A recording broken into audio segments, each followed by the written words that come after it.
بسم اللہ الرحمن الرحیم۔ السلام علیکم ورحمۃ اللہ وبرکاتہ۔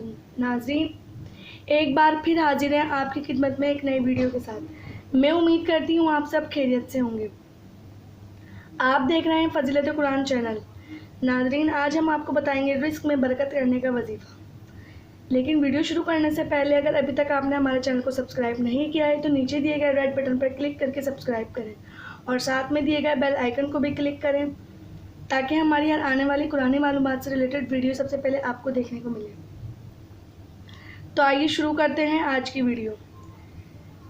جیسا کہ ناظرین ہم نے آپ کو بتایا ہے کہ آج ہم آپ کو رزق میں برکت کرنے کی وظیفہ بتائیں گے جس سے آپ کو بہت فائدہ پہنچے گا۔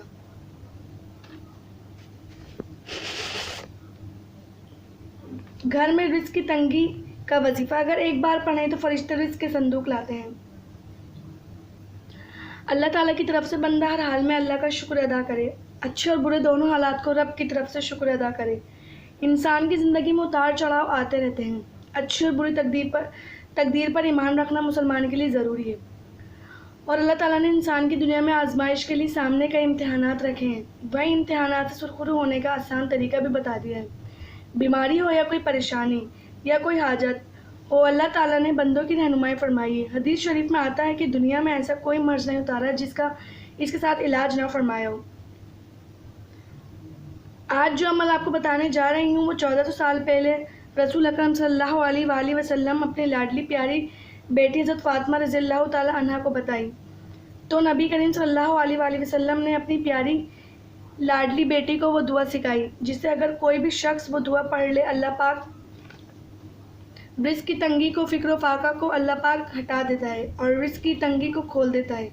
آپ صلی اللہ علیہ وآلہ وسلم نے حضرت فاطمہ سے کہا، بیٹی میں تمہیں ایک دعا سکھا دوں جو حضرت جبرائیل علیہ السلام نے دعا سکھائی کہ اگر یہ دعا پڑھو تو اللہ پاک تندرستی کو دور کر دے گا۔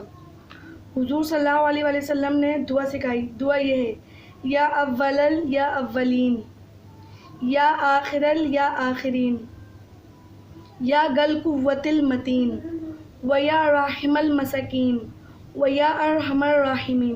ایک دفعہ اور بتاتی ہوں، یا اولل یا اولین، یا آخرل یا آخرین، یا گل قوت المتین، و یا راحم المساکین، و یا ارحم الراحمین۔ جب دعا مانگنے بیٹھو تو یہ دعا 3 مرتبہ پڑھیں اور اپنی حاجت مانگیں۔ اول آخر 3 دفعہ درود شریف پڑھیں۔ جس مسئلے کے لیے دعا مانگیں وہ پوری ہوگی انشاءاللہ۔